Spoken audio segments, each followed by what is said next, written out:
I know it's been a while again.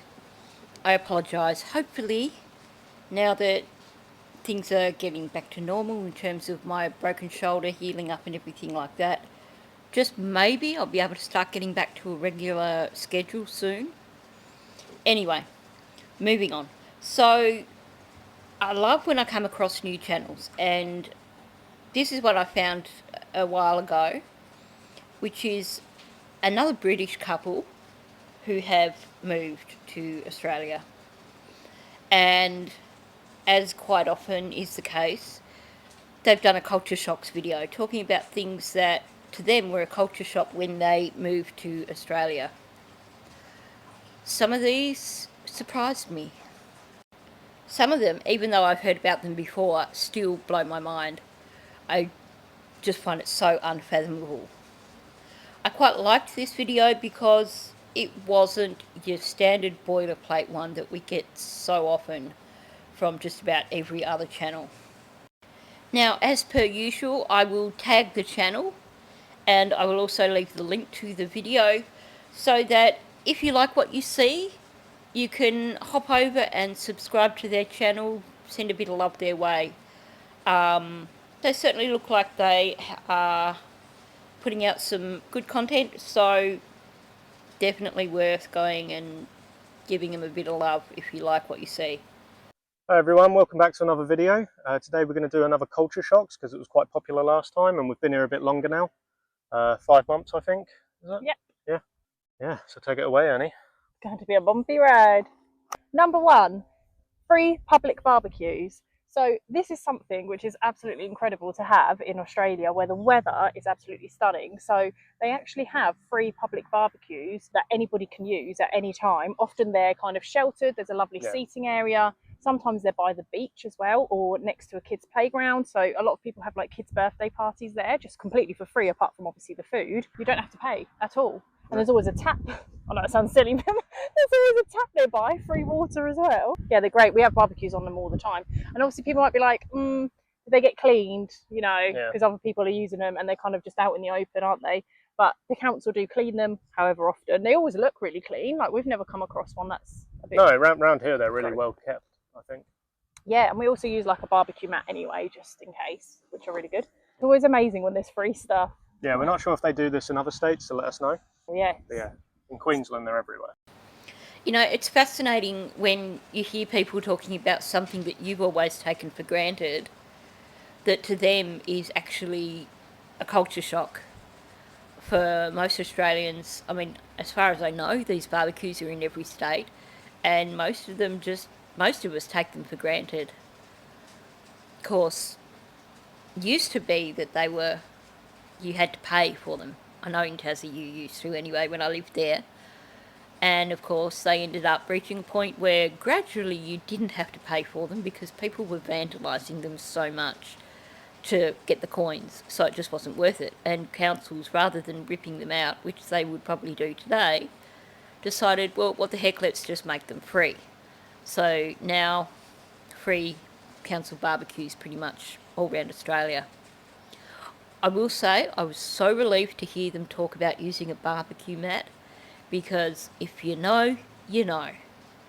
Nobody in their right mind is going to use one of those barbecues without putting foil over the top or a barbecue mat over the top, no matter how clean it looks. So I was glad to hear that. And, you know, I remember when I was young, it was a really easy child birthday party place. You know, if you didn't want to host it at your house, especially once you were, you know, when I was getting into my teens, it was just a really nice casual place to have a birthday party. Number 2, yeah, putting air in your tyres is free over here. It's something that shocked us. In England, you have to pay about £1 every time you want to fill up your tyres. About $2, don't you? Yeah, about $2. So yeah. It was a nice surprise that it's free over here and you can just rock up and do it without having to worry about having change. Do you know what? It's funny because I was speaking to some Aussies. I said, I can't believe that air for your tyres is free. And they looked at me and went, what do you mean? And I said, well, you have to pay for it in England. And they went, you have to pay for air. Yeah. I was like, yes, you do. I know it's like obviously just a really minor amount to pay, But the fact it's free, it's just so much free stuff. And I love it. It just adds to the whole culture, doesn't it? It makes you feel good. You're like, oh, great, it's free. Especially when you're not used to it, I suppose. Yeah, you're not feel like you're being squeezed for everything every second of the day, I guess. Exactly. Yeah. I have heard this before on another channel, and my reaction was exactly the same as what they're saying other Australians have basically said. You have to pay for air. I know it's compressed air and all that, yada yada, but it just seems insane when essentially it's not costing anything. I mean, they get all this money out of you for fuel, so why charge you for the air in your tyres as well? If we had to pay for it here in Australia, you could bet that I would have an air compressor in the boot of my car. I used to have to travel back roads a lot to get to and from work, and I used to actually keep an air compressor in my car. I think I ended up giving it to my niece, because, you know, young person, I wanted to make sure she had everything in her first car that was going to make sure she was safe, so I actually gave her my old car, which was her first car, so I just shoved all that stuff in the boot for her to make sure. So I don't have one now, but I probably should, given that I'm in central Victoria and some of the areas around here, you do go quite a distance before you see somewhere to put air in your tyres. But honestly, how crazy is it to have to pay to put air in your tyres? I guess possibly the only plus side would be that you're probably not going to have to worry about someone stealing the end of the air hose, meaning that you're not going to get to a servo and find that you can't put air in your tyres because the end of the hose has been stolen. I really hope that there's no snakes in that bush behind us. I think we're good. I'm not being funny, but they have been sighted around here. Some red bellies. They have. Don't do that. I'm a bit scared now. Now, you'd think that given the number of copperheads and tiger snakes that there are in Tassie, that as a former Tasmanian, I wouldn't be too stressed out about snakes here in Victoria, or were I to go on a travel, like on a trip up to Queensland, the sort of horrible snakes they have up there. But to be quite honest, from everything I've heard, it sounds like browns and red bellies are actually far more aggressive than Tasmanian snakes. So I actually have a fear of coming across them, whereas in Tassie I have encountered my fair share of tiger snakes and copperheads, and aside from one time when there was one in my shed, that wasn't fun, but every other time, you know, you give them a wide berth and it's not too bad. Number 3, speaking of wildlife, it is very noisy, especially in the mornings. And evenings. And evenings, yeah. Do you know what? The birds here are on another level. I don't know what it is. I don't know what they eat, but they're so loud to the point where in the evening or the early morning, a couple of times I've gone, it literally sounds like we're in the middle of a jungle. Yeah. And we're not. We're, you know, they sound like monkeys sometimes, some of the noises they make. Yeah. And we're in a pretty built up area as well, so I can't imagine what it's like when you're actually like living in the bush or, yeah, you know, a little bit more inland. It sounds that we are not used to hearing. Well, it's just elevated so much more. Like, obviously you hear birds in England, but out here, I don't mean that we've never heard birds. But yeah. But out here it's like they're shouting all the time. Now, usually when I'm doing my videos for this channel, it's mostly after dinner or late afternoon, so you don't get the effect of the noisy birds. But honestly, sometimes here I lose my train of thought just from the amount of noise that some of the birds make in the trees just outside my house. I think we do have a noisy bunch of birds here. They're big mouths like the rest of us Australians. That said, I was doing a review of a interview on my other channel of a lady in Florida. My other channel is a true crime channel, and I'm currently covering a case out of Florida of a little girl that was, unalived, because YouTube doesn't like the other word, by her mother's ex-boyfriend. But one of the interviews was someone who knew the mother, and she lived out in a sort of a more regional area in that part of Florida, near a lake, near some woodland. And honest to goodness, the birds in that interview were so loud. And I found myself actually saying to my subscribers, wow, I thought Aussie birds were loud, but these birds were like next level. But then, that's Florida, so I guess it's warm. They've probably got lots of loud birds there as well. They are shouting, aren't they? And it's funny because when you come out in the evening, as soon as the sun goes down, like we went for a walk the other day, and within the space of 10 minutes, what did we see? We saw about 3 frogs or toads. They could have been cane toads. We saw like 2 spiders running across the path. We saw a cockroach, and I was like, please, no snakes come out at us right now, because we've ticked everything else off. As soon as the sun goes down, everything comes out. It comes out at night, and we shut the door, make sure we're in our house when it's sundown, don't we? You do, yeah. I do. I get scared. Oh, it was the mat moved. The wind blew the mat up. I thought there's something there. Oh.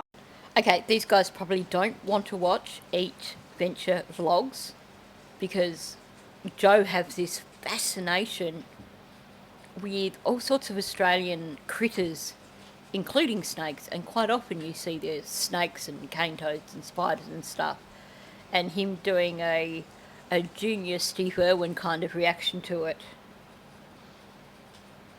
I must admit, here, after dark, the main issues are moths. Sometimes mozzies, but this year we've had none. It's been so dry.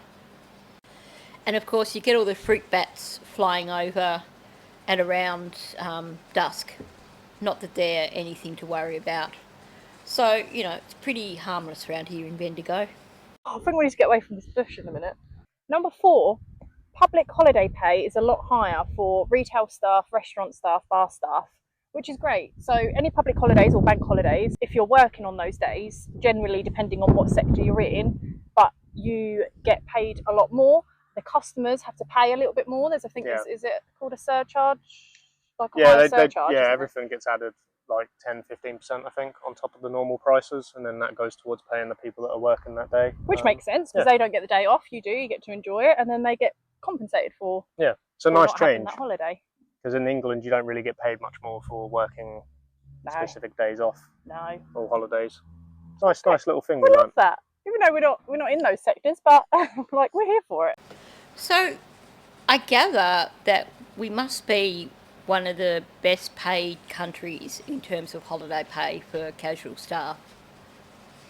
I must admit, when I was much younger and had friends who did do casual work, I used to feel a little bit envious when they used to talk about their time and a half that they were getting, or whatever it was. I was like, wow, I just get a standard wage. But it's good. Although, that said, it does make it kind of costly for when you want to go out somewhere and have a coffee. But at the same time, that's still preferable to having a public holiday and finding that if you go somewhere, you can't actually go and get lunch or a coffee or anything because everything's closed because it's a public holiday. So, can't complain really, can you? Yeah. Number 5, in Australia, they get random extra public holidays that you don't get in England. So, for example, for the King's birthday, they had a public holiday here. Brilliant. You don't get that in England, considering that's where the King lives. It's really odd. And also, another public holiday they had, which I think was only in Melbourne, was for the AFL final. And they had a public holiday for it. They literally just chuck in random public holidays throughout the year. They're like, there's this sports event on, let's have a public holiday. Yeah, I'm for it. Any reason to have a day off. Don't get me wrong, it's not like hundreds of public holidays a year, but you get like a good handful of just random ones that you would never ever get in England. Like, you'd never get any extra days off, would you? Love it. Okay, so admittedly our King's birthday holiday doesn't even align with the king's birthday because it goes back to a king from like ages and ages ago. I can't even remember which one it is now. But how amusing is it that we have a king's birthday holiday and the UK doesn't? Like, I just find that so hilarious.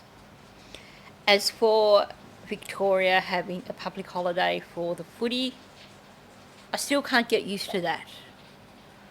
I actually made a fool of myself this year, leaving messages with, I think it was an X-ray place, and I had gone, okay, I think you can just rock up here, but I should probably ring first to see if that's okay. And I tried to ring and I got their answering service, and I was like, well, that's rude. So then I thought, okay, well, I've got my doctor's appointment on Monday, so I need to get these x-rays today. So I thought, okay, well, I better ring the one at Castlemaine and I'll just drive out to Castlemaine. It's a 40-minute drive, but at least I'll get it done. Rang the one at Castlemaine and got an answering service. We're closed. So I left a message saying, look, I'm trying to get hold of an x-ray place to get an x-ray today. What's going on? And then I went, okay, well, I should probably jump in my car and just head out there. And I jumped in my car and started heading out to the x-ray place. And then it dawned on me that it was a public holiday for the AFL.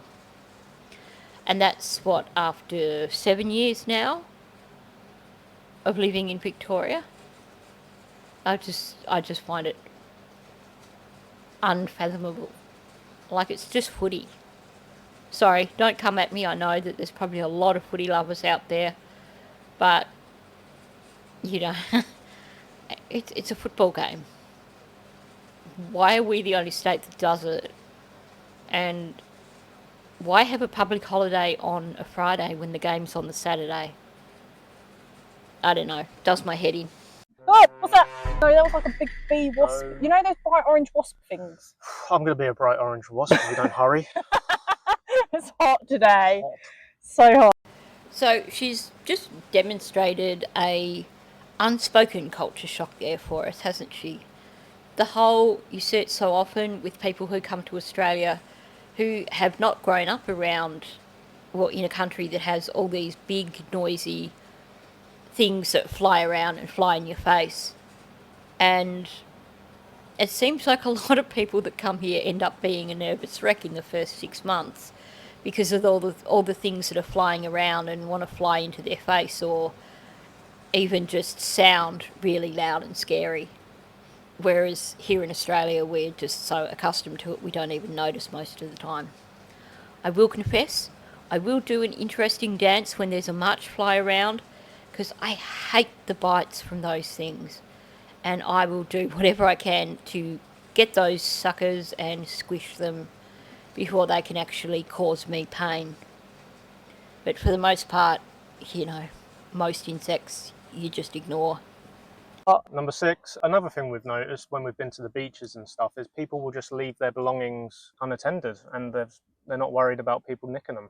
And we haven't seen anything like that, have we, before? Well, in England, theft is quite a common thing, but over here in the beaches, everyone sort of respects each other and respects their property. And that's not to say that it doesn't happen, because it probably has, or somewhere at some point, but generally it's a very trusting culture. And I know some Aussies still leave their cars unlocked, their doors to their houses unlocked. Like, we've heard stories and we're like, there's no way we could ever do that, but just it's kind of instilled in us, isn't it? Yeah. To not do that. It's just a very trusting culture, which is really nice. Like, everyone's quite laid back. It's just like you're all in the same boat, in the same position. Like when you're at the beach, you all want to go in for a swim together. So like you respect the fact that everybody's in that position, and you just don't touch their stuff.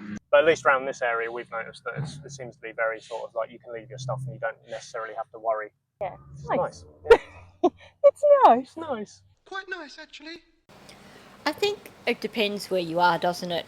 I mean, yeah, in Tassie, I would have been quite comfortable leaving my stuff if I was going in the water.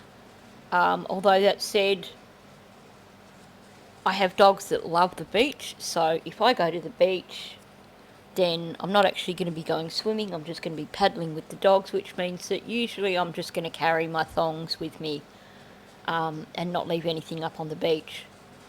As for leaving cars unlocked and doors open and stuff like that, I haven't been in the habit of leaving my car unlocked since moving to Victoria, but certainly living in a regional area in Tassie, I never ever locked my car overnight.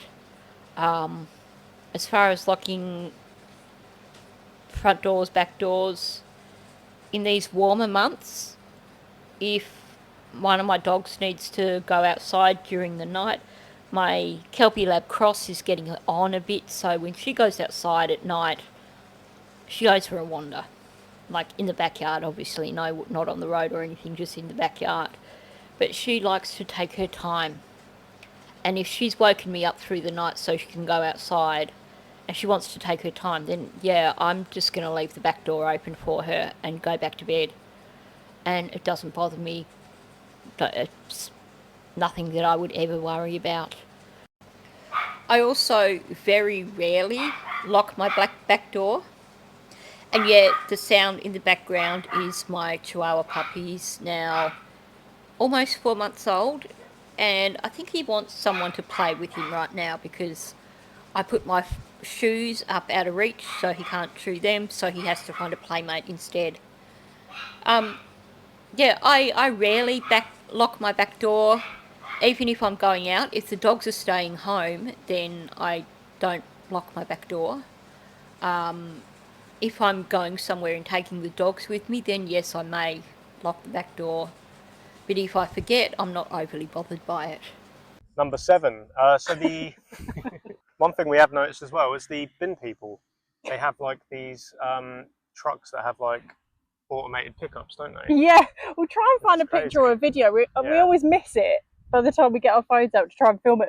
It's such a random culture shock, but it's really funny because in England you have 4 or 5 people going round, out, you know, people actually doing it all manually. Yeah, that's manually. That's what I was trying to say. You have 4 or 5 people doing it in England. Literally for one physically picking up the bins, putting them on, and putting them into the back of the truck. So, but here it's like a cool mechanism. They just drive up to it, pick it up. Oh. So yeah, you can have like 1 or 2 people doing it, and yeah, it's just different. Yeah, we're easily pleased, which is a great way to be.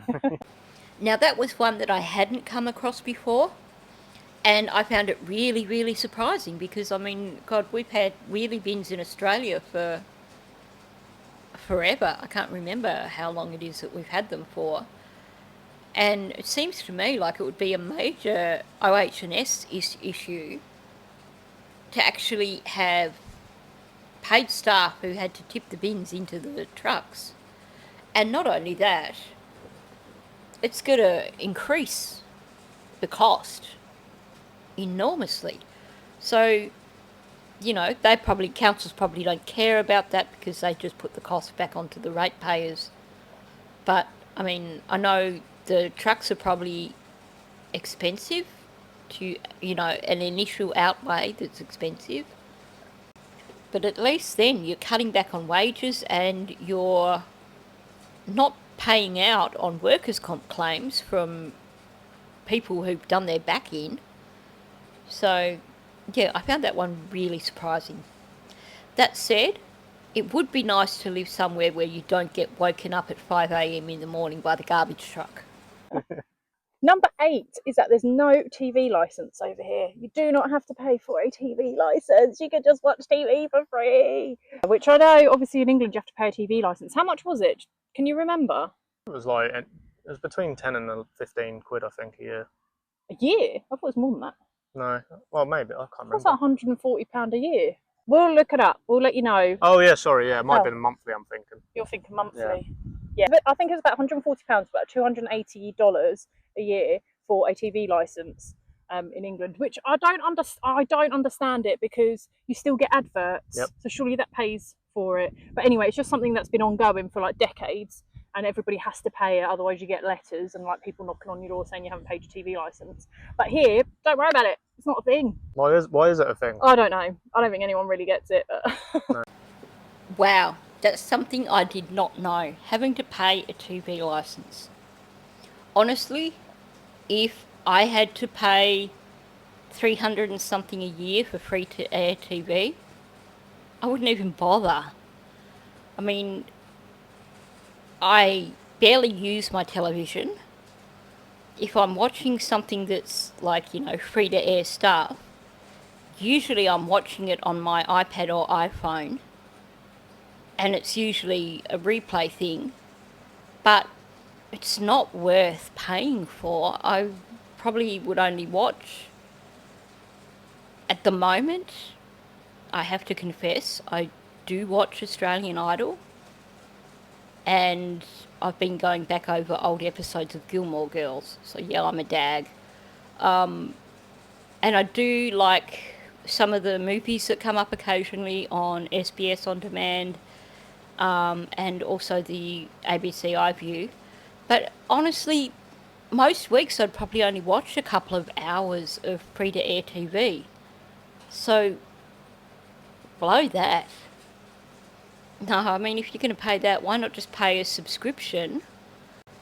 Especially because what I've found is where I've had a subscription to one of the streaming things and then gone, okay, their content's gone to crap and I've cancelled my subscription, inevitably they come back to you offering you a new subscription at half the price that you were originally paying.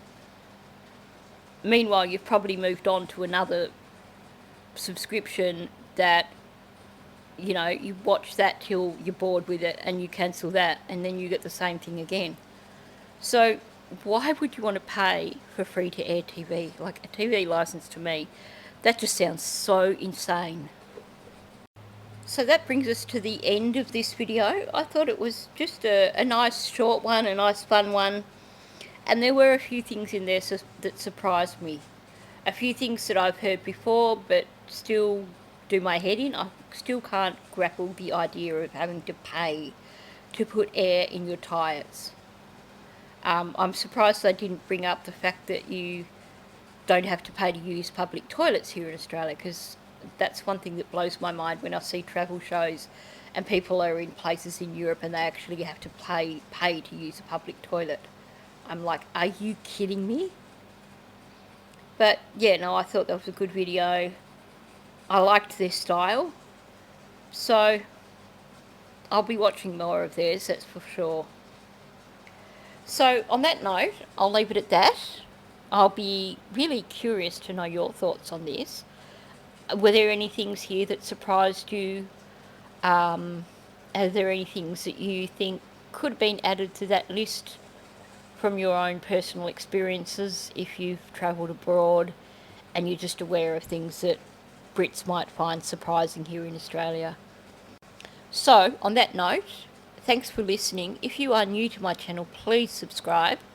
Also, please hit the like button and leave a comment, because they're the things that get my videos out there and get them actually seen by people and hopefully bring in more subscribers. So, on that note, thank you, and I'll catch you in the next one.